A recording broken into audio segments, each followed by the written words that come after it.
All right, guys, I'm going to give you a rundown of my CTC machine, how it operates, and some of the just general principles of it. This machine is an Erie machine out of Meadville, Pennsylvania. It was known as BK.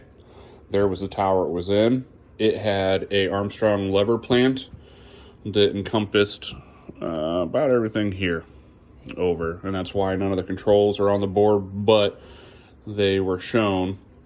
This is not the original model board. The original model board is in Greenville, Pennsylvania, in a museum. It's been butchered up pretty bad, so I had Mike Burgett with CTCparts.com make me a new one. When I got it, Conrail had this board on it, and you can see they eliminated a bunch of stuff. And even when I got there, the New York tracks that went across to Mesa were gone, and the sidings at Stony Point were gone. So this is its prime and glory back in the 50s. So what we got here is you have your model board with your track indications and other indications. Traffic showed you which way the ABS was going. Then you have your control levers and your indication lamps for those. Then we have our switch heaters. You have your OS bell cut out. You pull it out, and anytime an OS goes off, the bell won't ring. You have your switch heaters, then you have your meter so you can see what's going on. So what we're going to do here is we're going to throw 29 reverse, and we're going to line 30, so we should get a train come from here. This row of levers or buttons were the call on buttons. You would pull them out to get the lower head to show a yellow for restricting. You can see that we are switch reversed, our signal is lined. We should see that the traffic should line for us.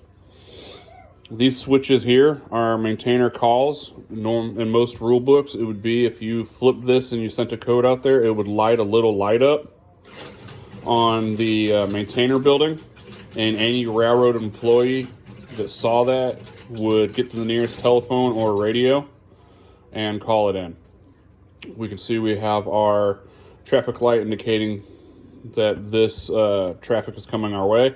That would probably be lit up long before this, but for the PLC and purposes, I've just done away with it. I'm not sure why the OS bell did not ring, or not the OS, the approach bell did not ring, but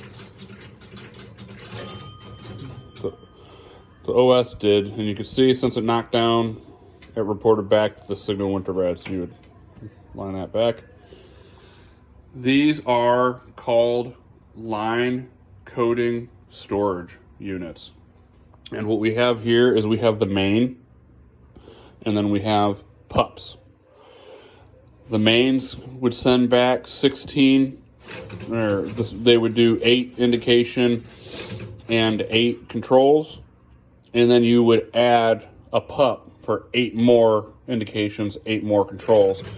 And we'll see here, they all have 3-digit numbers, and they go in order. So you could only, since this is 8, you can't have another pup behind this one. They start off in the 3s. So we can see we have, Atlantic 347, 348. These I'm using as the control relays, since these put out 16 volts DC.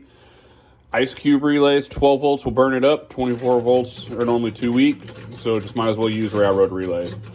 Gives you the amount of contacts you need, and it looks nice.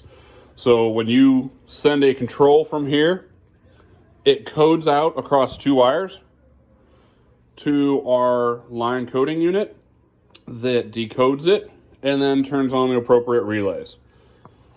So if we wanted to see here, we have 29 in reverse. We're gonna look, I know it's hard, that contact is picked up, that contact is dropped. We can see it here in the shadow. So I'm going to switch it. That's the control code going out, and this is what's coming back. This is the indication.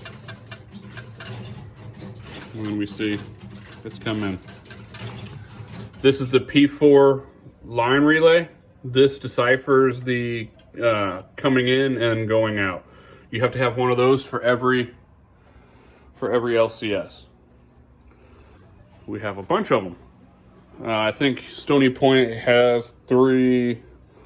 One of these has 3. Here you go. You have a Mesa 456, 457, and 458. They're extremely muddy. I have dogs, and we use the baby gate to close them from coming in outside. Here's more of our relays. We have a cycle recorder on here to track control codes if we need to. So if we, let's send a few. You can hear it. We'll wait for the next.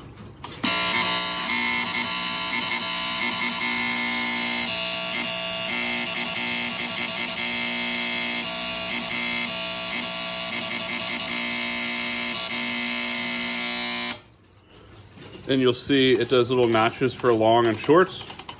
So you'd be able to look that up to the book, or you would just know the pulses and you'd be able to read, you know, if this is signal left or signal right or switch in that nature. All right, so let's go in the back. It's a mess. Here's the back of the CTC machine. You have your impulse transformer, which is key. You only need one of them. They're in the office unit. We have a lighting transformer for all of the levers and lights. The smells in here, let me tell you, are 1942 smells. And this wire is copper coated silver wire, or I'm sorry, it's a silver coated copper wire.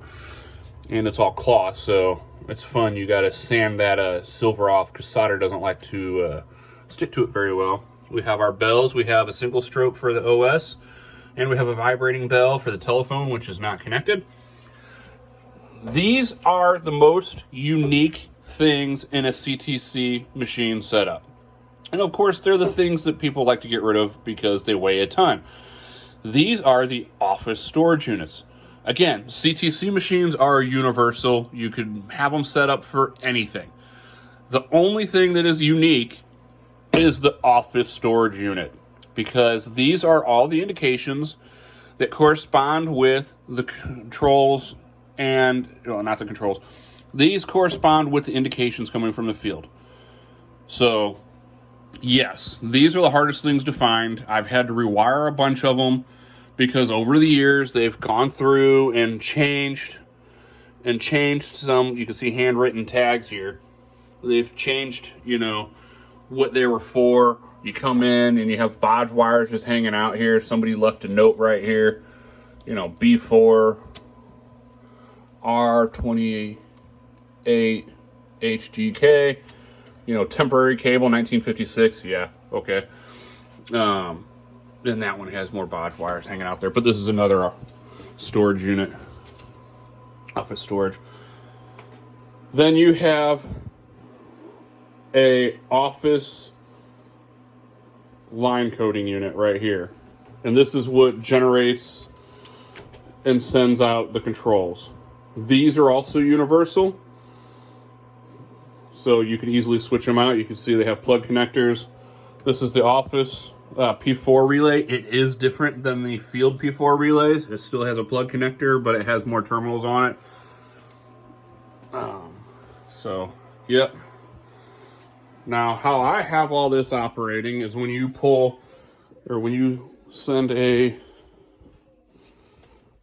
indication, or when you send a control, I have a PLC in here that monitors the control relays, so it can see what switches are reversed, what switches are normal, and then when you line a signal, it sees it and it sends track indications based on what you have lined and what you have cleared. So we can see here, I have lots of dogs. You can see here the different track indications that I'm going.